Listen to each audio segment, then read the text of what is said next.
Hi, I'm KristamWest of Avlea Folk Embroidery, and today we're recording live in the living room with all the cushions. So many cushions to share with you today. Very excited. So we can call this the cushion episode.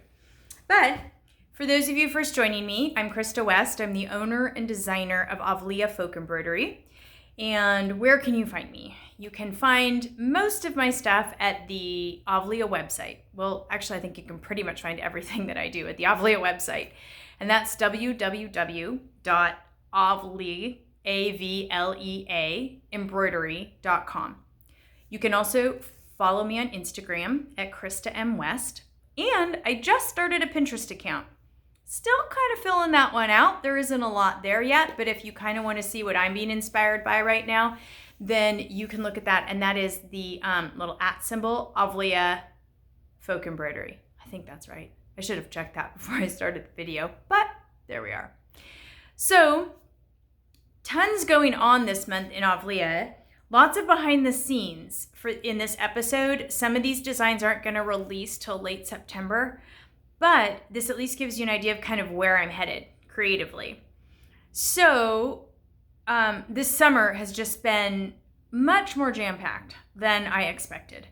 As many of you have watched and followed along and been so supportive, I attended the H&H America's trade show in June. And that just has led to so many amazing partnership opportunities. And also, opportunities for me to learn new ways to sort of spread the word about Avlea. And one of those is through a series of webinars that I'm taking and that I get to do as a member of the Craft Industry Alliance. And that's been so much fun. I did a webinar on Etsy listings, realized I was listing all my things the wrong way. So that was helpful. I did a webinar this morning actually on virtual teaching. I was pretty excited about that one, and it's giving me a lot of ideas for different sorts of things I can put together. So I'm really thinking about maybe an intro to embroidery class, a virtual class, an intro to cross-stitch class, that kind of a thing. Because I do think video content is such a great way to share embroidery and teach it. And it's nice with classes like that to be able to hit the rewind button and look at a technique and watch that again. I mean, I have a lot of how-to stuff, but I'm thinking about kind of taking it to the next level and doing some more in-depth stuff. So that's kind of exciting. So it's been really, really busy. We just finished up the gazillion kits for the Yarn subscription order that will be in their September box. So if you kind of want to see sneak peeks of that, then I'd recommend that you follow Vicky Howell or Yarn on Instagram. And you can see that. Plus, some of her videos are hilarious, really fun.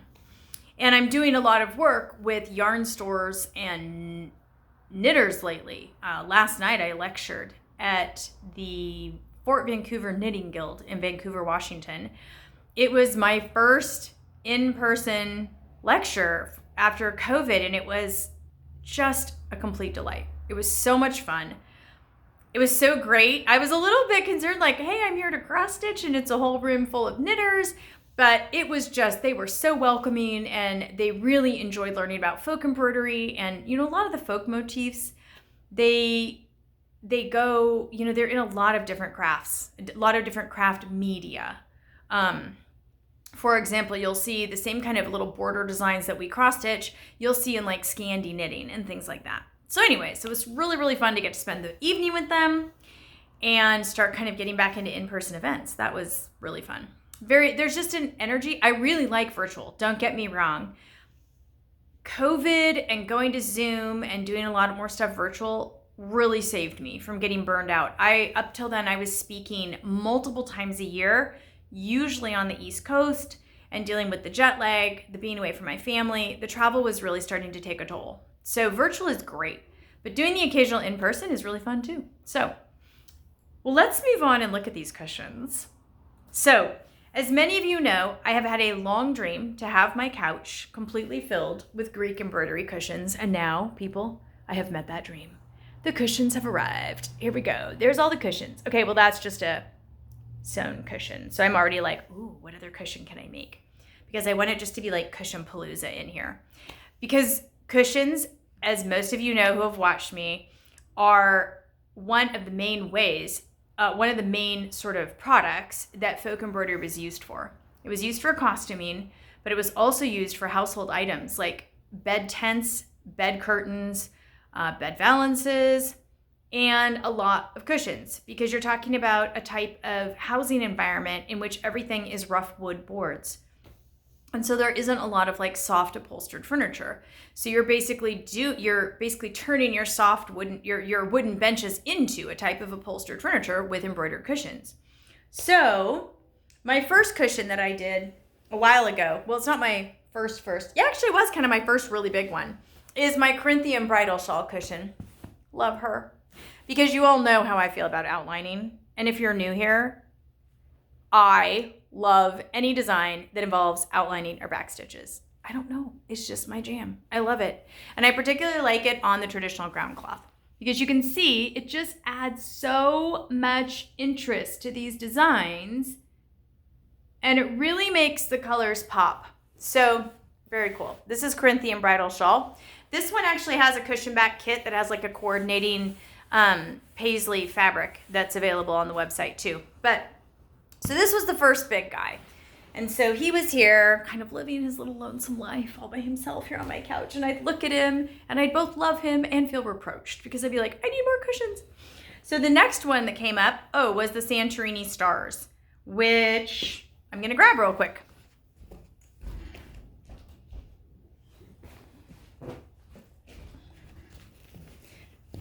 There we go, the Santorini Stars. This was the kit I released in June, and this is with the Appleton's Cruel Wools. I just had it on the other couch. I actually have 2 couches in my living room. It's a huge living room. I love this living room. It's the coolest living room that I've ever been in or gotten to live in. It was the huge deciding factor of when we got this 100-year-old house that needed so much work. But the minute I walked into this room, I was just like, I must have this living room. So anyways, here we are. 5 years later, almost everything in the house is done. We have a few last projects to finish up this winter. So anyways, Santorini Stars. This one is actually a traditional 18th century cushion design with these really cool sort of stars set in like sawtooth edging. Really cool kind of like darker blue that sort of almost acts like a backdrop, and then this lighter kind of celadoni green color, and then the dark olive in the middle. This is a beautiful design. And then this one actually has the radiant silk back to it. It's a silk cotton. In Byzantine times, it was actually this kind of silk, a silk blend fabric, that's what I'm trying to say here, was called a half silk. Anyways, there's your fun art history textile fact for the day. But, and so this one I wanted something really like lavish, so we did this in the gold radiant silk. I really honestly have been super surprised how popular the cushion back kits have been, but this has been great. And I think what I hadn't realized, it was kind of a blind spot for me because I have a sewing workshop. I've literally never lived without a sewing machine and an ironing board and the full setup, and a lot of people don't have that anymore. And so the cushion back kits are great because the edges are already finished and it's basted in place. So all you've got to do is pop it on your embroidery and you can stitch it by hand. We have actually a lot of people are using them just to stitch it by hand. But the great thing about it is then you get like this super awesome cushion. And it's just simple. It's just a little envelope cushion. So like basically, whoop, there's the insert and then there's the cushion back. So Santorini Stars came next. And then I was like, okay, I want more. And so I reached out, and interestingly enough, I had 2 other sample stitchers who also were interested in cushion covers. And unfortunately, I sent Deborah's back. I had Pamela send it back last night before I did the FlossTube, and I was like, I kicked myself this morning, like, whoops. That one's really cool. It's called Scandari Diamonds. It's also going to be coming out in late September, and it's this really neat diamond design that, oh my word, it's just so cool. If you go on Instagram, you can see the pile of cushions picture, or I think one of the emails, I put it on there. Maybe it's on this Saturday's email? I don't remember. But anyways, and it's this really neat diamond design with like this stylized flower in the middle, But what's really cool about it is it's a row of 4 diamonds and then another 4 and then another 4. And the colors in the flower change and they move over one. So you kind of get this really cool horizontal and diagonal effect. It's very, very neat. So anyway, so Scandari diamonds. Then I wanted to do this design myself. This is the Nisyros Leaves. This one's coming out. And I just loved it because if you can see it here, it has this really cool like diamond effect. You have like this really cool, it looks like a diamond set within a square. And these little like chevron things are so cool. This had a lot of fill stitching too. So I really liked this design because it had fill stitching as well as a lot of like outline work. And so it took a design that could feel kind of blocky and chunky, and it made it actually feel really delicate, if you can kind of see there. It's interesting, this little border with these little bits of outlining created this kind of cool chain effect. And so you've got this really interesting contrast of both very, very filled stitch areas, but kind of with these little graceful bits going on. I don't know, it's just a great design. I love it. I stuck with a really traditional colorway on this one because I kind of wanted to stay in the color range of my Corinthian bridal shawl. So this one has the 355 terracotta, the 3012, I think they call it khaki green medium. On some of my patterns I refer to as soft olive because I feel like soft olive is just so much nicer than khaki green medium. And then the 926 gray green medium, which is one of my all-time favorite blues. And then the ecru, and then the 924, the gray green very dark, which is a really fabulous color and used a lot in Greek folk embroidery. It's kind of the classic warm blue used in Greek folk embroidery. So that design, love it, love it, love it. And it's really cool. I don't know if you can tell here, but like see how the little green arrows go like this? And then you have blue arrow, whoops, down here, blue arrow, green arrow, green arrow. So even the little arrows are like opposite of each other, which is really cool. So I love this one. And then when I was finishing it up, it got really hot here, like, was it 2 weekends ago, I think? So hot, crazy hot, like 100 degrees. And I'm like, ooh, I think I'll just go in the workshop and work all weekend. And I really needed to do a bunch of reorganizing. We just got in a huge shipment of beechwood hoops. And it is a lot of boxes of embroidery hoops. And why do I have all these boxes of embroidery hoops? Because I got convicted and I decided that the bamboo hoops in our embroidery hoop kits just really, for me, were ruining the ride of a really high quality embroidery kit. Now, I know a lot of you have kind of been alongside my journey to create like a really high quality embroidery kit. And when I say embroidery like kit or hoop kit, I mean the kind where the design is stamped on the fabric. And it actually all started when I thought, oh, I'll just order like a quick little kit for my 12-year-old daughter, Georgia. And everything I ordered was frankly really poor quality. And the material was poor quality. The floss was cheap. The instructions oftentimes were great, but the materials were so subpar. And I'm like, I can do that better. So it was sort of like a challenge for me. Like, can I do that better at the same price point? And so I did. And what I decided to do is start using historical design inspiration for each of those kits. So like one of our kits, like Pennsylvania Posy, is inspired by a Pennsylvania Dutchware ceramic plate that I saw at the Metropolitan Museum of Art in New York. And the Arcadian Rose is actually a little teeny tiny motif from a Byzantine illuminated manuscript. And Aegean Sunrise is a little folk art motif that a friend sent me. So just all those little motifs and turning them into embroidery. But the beechwood hoops are really awesome. So there were all those boxes of hoops that were, because we're going to re-release all those kits in September. I just took new photos this week. That was kind of exciting. And so I had to reorganize the workshop, and then I had the whole stack of finishing sitting there. I was moving all the boxes around, and I was like, oh, wait, I could finish up all the cushions. So I started sewing up all the cushions, and then I was looking, we have the cushion backs in like the Kona cotton and the radiant silk, but I had just done this really stupid thing, and I had over-ordered a bunch of Kaufman linen, and so I meant to order sample cuts and I ended up ordering full bolts. It was really stupid. But don't worry, I'm thinking of something to do with them. But then suddenly I was sitting there, and they're lined up across from my sewing machine, and I'm sewing, and I'm like, wait, what about the linen? So what I did, oh, this one's like this way, but what I did is I took the Essex cotton linen. This is a Robert Kaufman fabric, and it's 55 linen and 45 cotton, or maybe I have that reversed, but right around there, almost half and half. And it's really nice because it's really lightweight. So you get kind of all the things you love about cotton and all the things you love about linen. It really is. This is one of these things that I feel like it's better than just 100% linen, and it's better than just 100% cotton. I think because it's lightweight and it has a really nice texture, but because of the high cotton content, it doesn't actually wrinkle that much. Like I've had this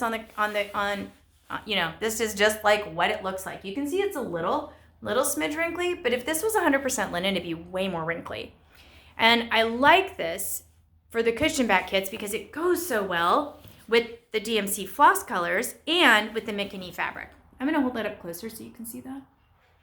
It just looks really good. It looks really finished. And I kind of like the idea that I had this like, colorful back to that one. So that's that one. Then the next one that came along was Tilos Primrose. This design, oh my word. And our beautiful sample stitcher who did this, I thought she wanted it back. And I got this note with it, and it said, oh, I don't really want this back because it doesn't match my living room. I'm like, it matches my living room, and I want it. So I get to keep this one, and I love this one too. Isn't it cool? It's this most coolest style, very stylized, almost kind of mid-century modern feeling border design, but with these fabulous Art Deco-y tulips. I mean, those just slay me. I love this motif. And I decided to really go for a really kind of bolder colorway on this one. And I used the 733. It's the more greeny golden olive. There's the 832, which is the golden olive, but this one's like a really, really greeny olivey color. I love it. It's not like chartreuse, but you kind of get that same punchiness to it. And I just loved it. So that's this one. And this one's huge. Oh my gosh, look how big this one is. It's like, I think this one ended up being 21 by 21, or maybe, no, this is 20 by 20, but it's really big. And I just loved it. And it's on the Mickey, the 26 count Mickey. Oh, isn't it great? I know, I'm just sitting here like even admiring it, like, oh. And then when I went to finish this one, I realized because of all the wrong ordering I had done on that linen, I had the ivory Essex linen. So this one I did the cushion back kit in the ivory. So the cushion back kits, I'm just continuing to add fabrics to the website as we have those because people really like them. So that's the cushions. So much cushion love. And I'm excited that so many people are taking their embroidery and they're making it into cushions because it's great. Like you can enjoy them. And yeah, are they going to get used? Are they going to get, messed up occasionally? Yeah, they are. And you just have to be okay with that. I personally love having embroidery in my space and love interacting with it. And, things happen. But, surprisingly, these things are pretty tough. Like, I have two cushions. I have the Byzantine rondelle and the Grecian stripe cushions that I made probably 10 years ago that have been, the dogs slept on them. The kids have wadded them up. I find them on the floor all the time. All that work, and I, find it on the floor. And they're fine. They're still totally fine. So, I'm okay with that. I really want to engage and be with embroidery in my daily life. And part of that just means you've got to get over that whole feeling of it has to be pristine all the time. Used and loved embroidery is not going to be pristine. So, let it go. Just let that go. So, on to the next thing. Oh, okay. So, one of the next things that I'm excited about is, I've had so many of you ask me for a full layout pattern of the Byzantine Zoe border. So what I did is I went ahead and did it as a table runner. I guess you would go this. It's going to be more this way. It's kind of a more squat table runner. It's not super long and skinny. It's kind of this squatter table runner. I have an old 1950s Duncan 5 dining room table, and I can't, it's too small for me to run super long table runners on it. So I kind of like this size, so I did that. But it's so easy if you wanted it longer. If you just look here, you would just do a whole bunch, you just get more fabric and do a whole bunch more repeats of this little guy here, which is like super duper simple. Can you see that? It's literally like, it's like a, like it's just like super easy little border. So you could make this really long. This design though is so cool. I did it originally. It's from a vintage Greek needlework booklet and that was published in Greece in the 1950s. And I think 1950s, 1940s, 50s, 60s, somewhere in there. And I did it actually for my own home as a 3 foot by 3 foot square. But the issue is that a lot of you were like, excuse me, I'm not spending a year of my life embroidering this design. And I actually 100% hear you on that one. And because it took me like 9 months to do that 3 foot by 3 foot square, I did like 20 of these motifs. It's really big. And so but I love the design so much. So I decided to do the table runner. Now this is actually in the Pomegranate collection. Whoop. So those are the $5 download patterns. So those are the ones where if you stitch the sample, you send it off to me. Do not wash your fabric if you're going to do that, and email me that you're going to send it to me so that I know to look for it. And on those, if you turn it in, and if I'm able to finish it and photograph it, you get a $50 credit at the website, and you get your embroidery back, and I've done the finishing. So I'm just saying, it's a win-win-win. It's a great way to go. And actually a lot of our designs now are like starting to be able to graduate. We've had 4 graduates from the Pomegranate collection, I think in the last 6 months alone. So this is a really great, and it's a great way for me as a designer to get an idea of what you guys are interested in. Because there's so many like bigger designs, and I'm always like, ooh, is that one we should stitch? But like some of those big designs, if they're 30,000 stitches, it's a real commitment to stitch those. And so it just helps me see like what designs are appealing to people. So anyways, Pomegranate collection. Okay, next up is, oh, this is kind of fun. So one of the connections that I made when I was at the H&H America show is with an organization called Help Heal Veterans. They are an organization that puts craft kits and crafting supplies in the hands of veterans who are working through mental health or PTSD issues. It's an awesome organization. They have a warehouse in Winchester, California, and we got to talking, and I was talking with Rose and, I can't remember the other one's name, a couple of the gals there, and I was like, oh, wait a second, you guys like need craft donations? They're like, oh yeah, we need craft donations all the time. So we started they have access to 3 of my BitKit designs, and they can basically produce as many copies and kits of those as they want. So they basically have those designs to use free of charge for creating kits for veterans. But it's really helpful when people send in like floss and leftover bits of Aida cloth or counted thread fabric or whatever, or even things like what's on the list.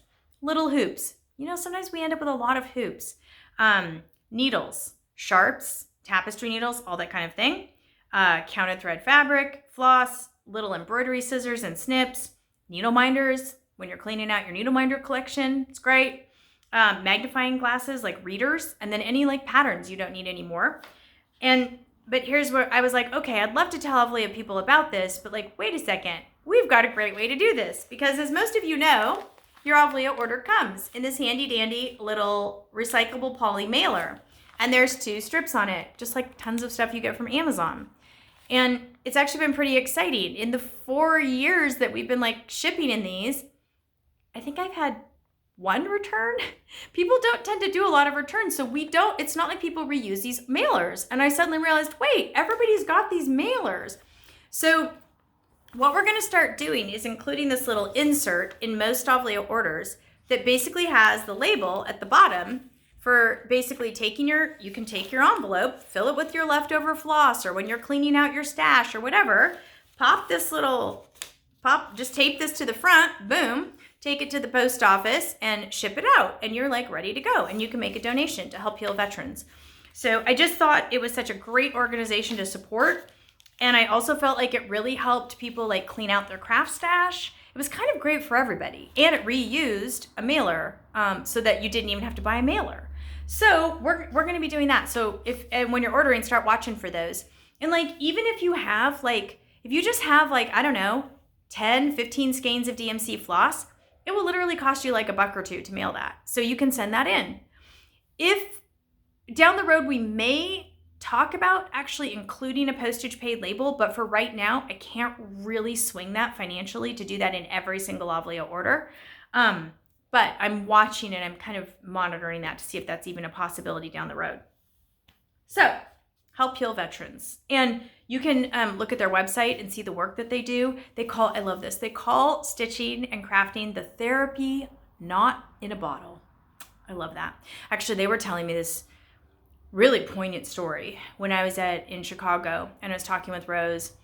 And she says, yeah, we've got this one guy that like came in and he was like, oh man, I just love my crafts. I just love doing my things. He goes, when I get up at 3 a.m. and he goes, I've got the voices telling me to pick up my gun and shoot myself. He's like, I pick up my crafting and I do my crafting.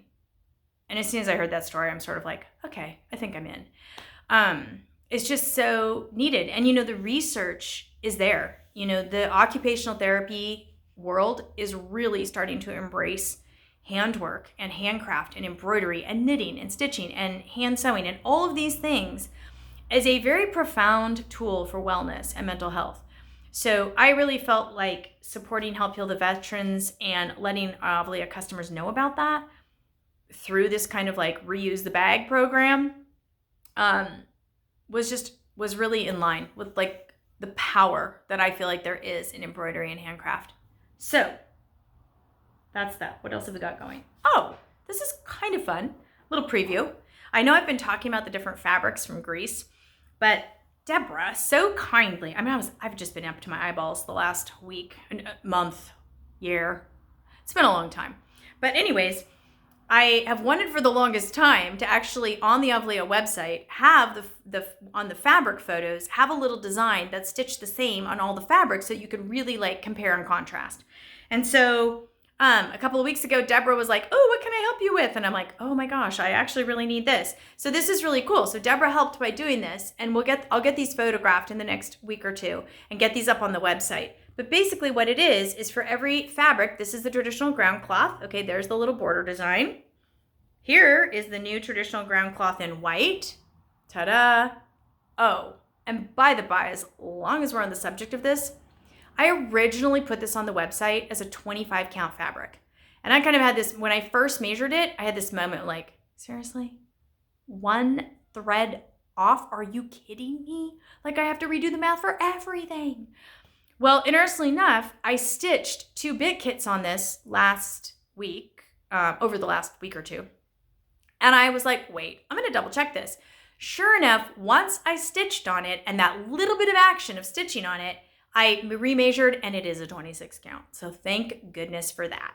So basically the white traditional ground cloth is exactly the same as the natural traditional ground cloth. I've had a lot of people ask me about getting the traditional ground cloth in white, and now we have that. And I'm working on getting out kits. Those little bit kits should be out pretty soon. Actually, we're just waiting for the photos to come back. And then from Alexis, who's doing photo editing. Did I not mention that? I don't think I have. So the universe heard Krista doesn't know how to edit a photo to save her life. Like okay, really true confessions here. I didn't even know photo editing was a thing at first. I didn't know you were supposed to go in and like adjust the brightness and the exposure and things like that. Seriously.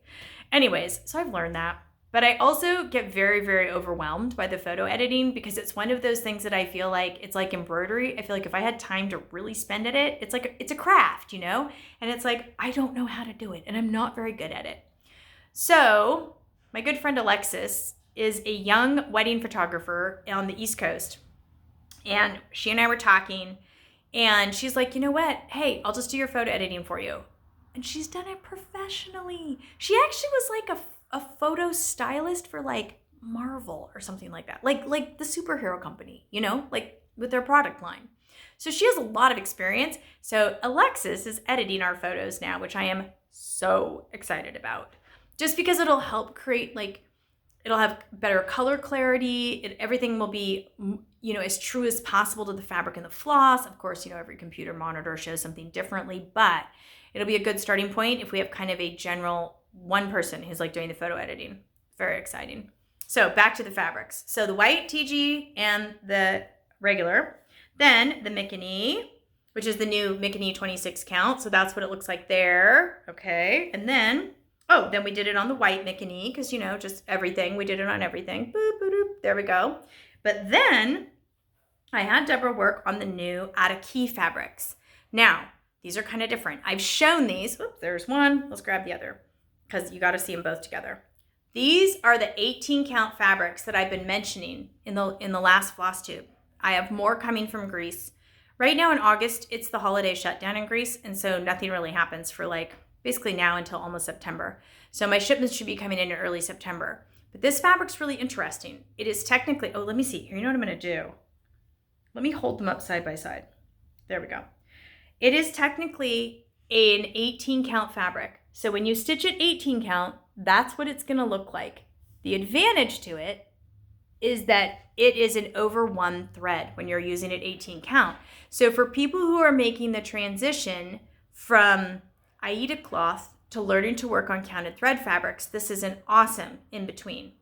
Now, I learned from the mill that it actually is a fabric that is designed, let's see if I can get this, look, I didn't plan for this very well, to be stitched both over one and over two, sometimes in the same piece.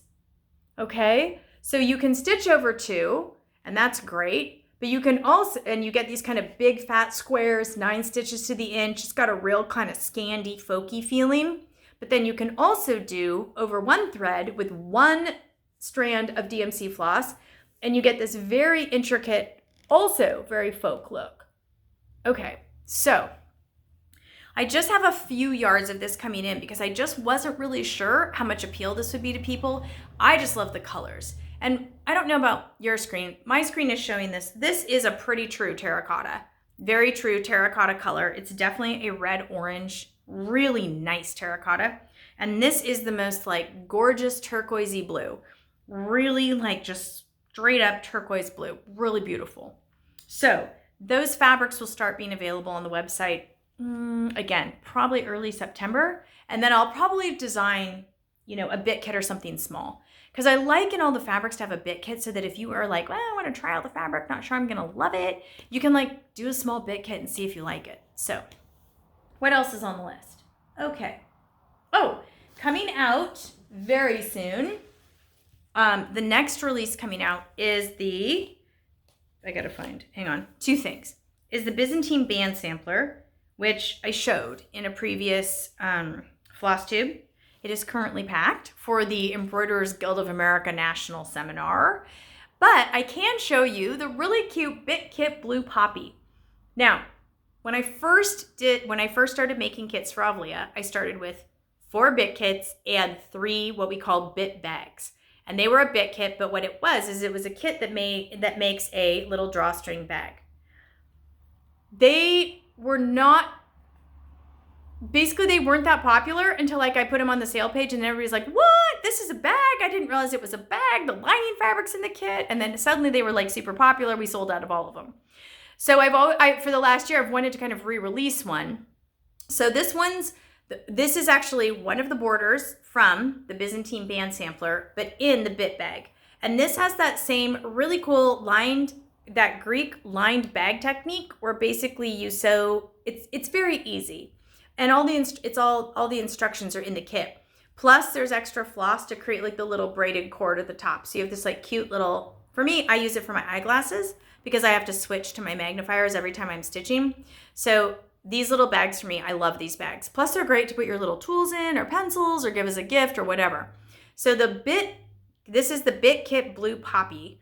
It'll come out in just probably even next week, maybe? I might turn them on before I leave for the EGA so that they're all there ready to go. These are, this is a BitKit. Oh, so what it is it's a long, thin strip of fabric. It's, I think, 5 inches by 18 inches. And then it's a long strip of the Kona cotton lining fabric. If you can see that. It'll be the Kona cotton lining fabric. So you've really got everything you need in there to make the cute little bag. These are great. I feel like right now I'm trying to go in like both directions of doing smaller things that are fun for quick and fast projects or to give as gifts, either to give the kit as a gift or to like make this and give as a gift, as well as like doing great big cushion covers. So I'm trying to like, you know, keep everything going there and have lots of options. So BitKit Blue Poppy is going to release Byzantine Band Sampler. And did I seriously forget it again? I can't believe I forgot it again. The Byzantine Griffins, or we're actually calling it Grecian Griffins Hoop Kit, which is super cool. It's these two confronted griffins. It's from, I think, a 13th century Byzantine woven silk. In Byzantine woven silks, animals were a really big deal. They would have birds or griffins or things like that, elephants in some of them. And they're really cool. It's like a whole kind of category of Byzantine woven silks. And so these griffins were just so neat that I decided to do them as an embroidery hoop kit. So that'll be releasing in September. All the new hoop kits, which I can share with you in just a minute here, are held up. How fun is that? I'm all ready to go. I'm ready to get those guys released. And the Kaufman digital printing machinery or whatever magic thing that they use to put print the fabric with the design is down for the next couple of weeks. Bummer. But oh well, I guess everything happens for a reason. So the next hoop kit's coming up though. Once that machine is ready to go, we'll get what are called strike-offs, which is the first run. It's like a 1 yard test print so that I can get that and make sure that like the design is the right size, it'll fit in the hoop the right way, like all the things. So that's what I'm waiting for. And then as soon as I say, yes, everything looks fine, then it like can go into production. So I'm kind of excited about that. But here is a sneak peek of the designs because Kristen, our graphic designer, had the great idea to take the embroidery designs, the new ones, and turn them into note cards. These will be on the website pretty soon. I'm just waiting for the photos. But here are the upcoming sneak peek embroidery hoop kits that'll be releasing over this fall. They'll be releasing like September through October. We hope. We're waiting for the printing thing. So, you know, put some good thoughts out into the universe for the printing machine to like get fixed. So the first one is Mirror Medallion. This is actually from a decorative motif that is found in a Byzantine church. I'm going to be doing this one in shades of blues. It's going to have this very sort of cerulean blue feel. Very cool.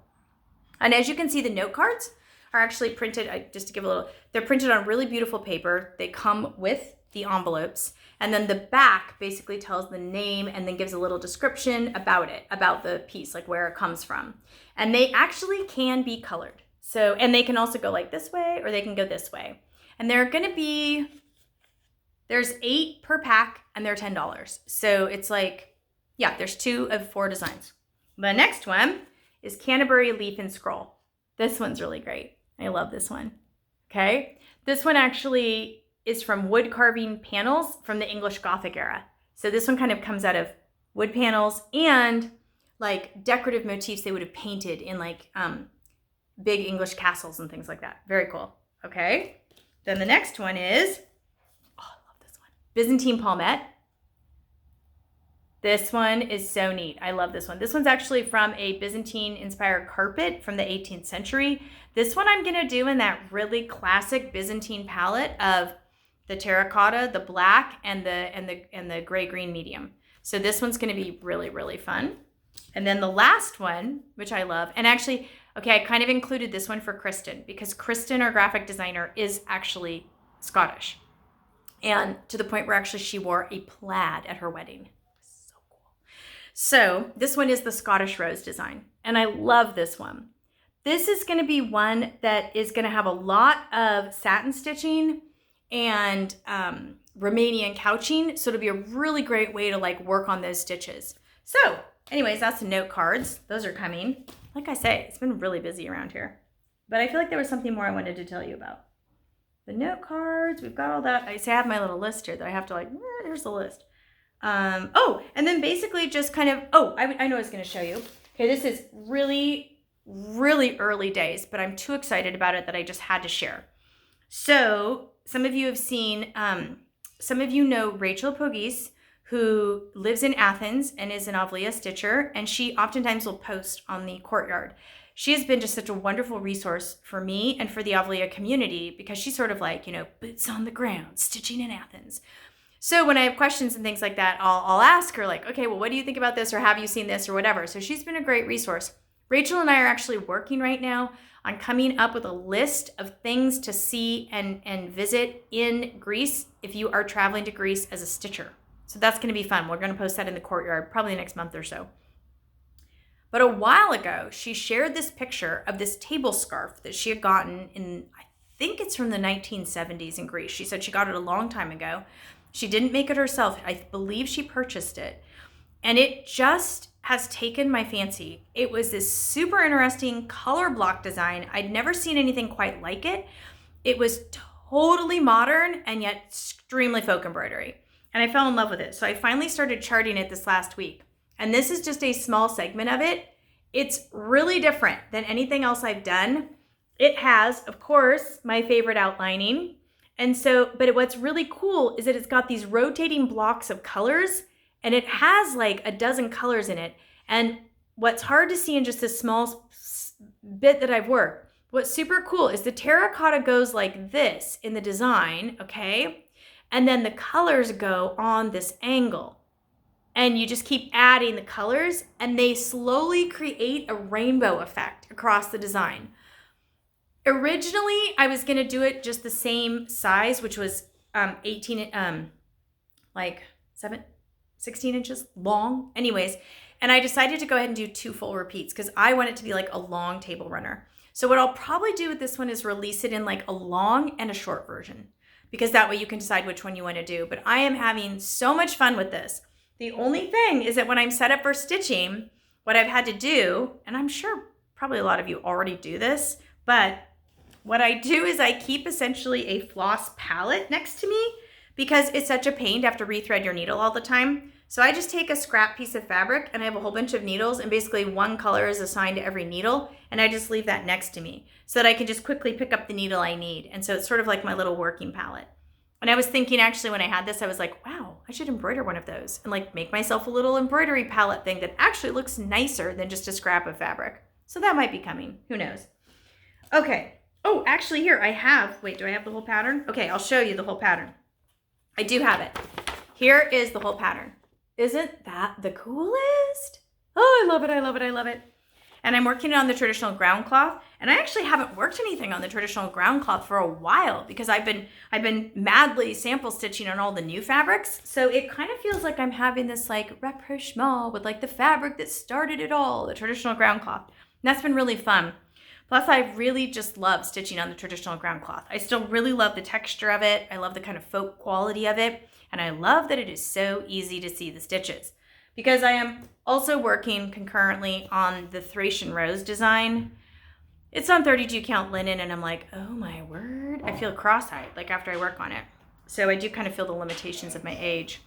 But anyways, I feel like that's kind of it for this month's event.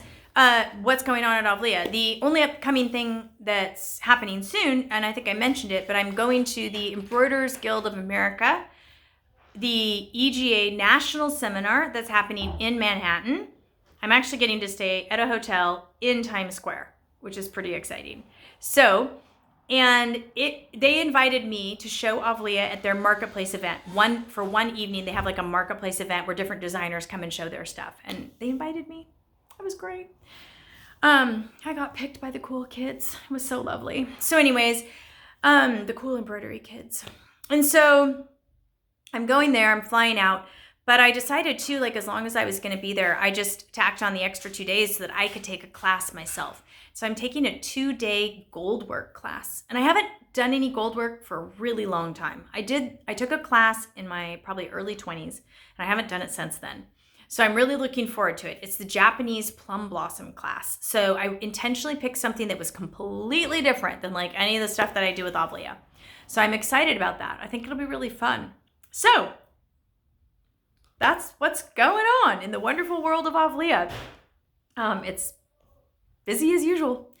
I just want to thank all of you for supporting me and supporting my work and my designs.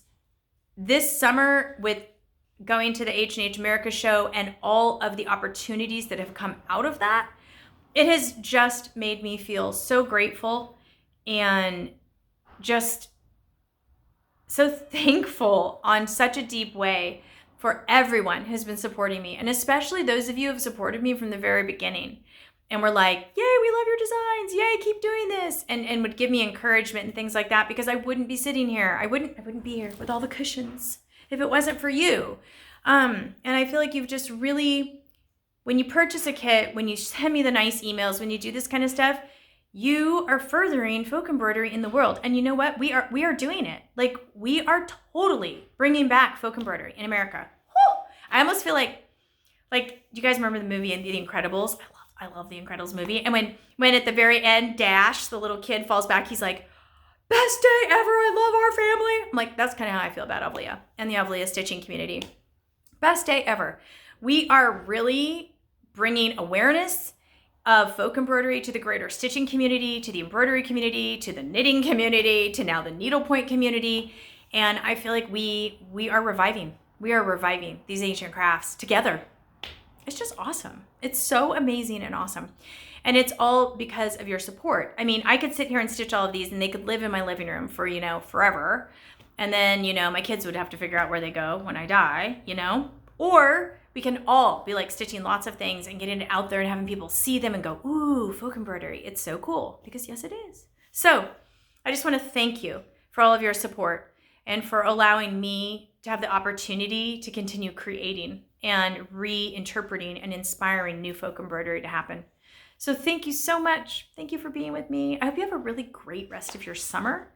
And just enjoy the weather and the sunshine and all the good things. So take care, and I will see you next month.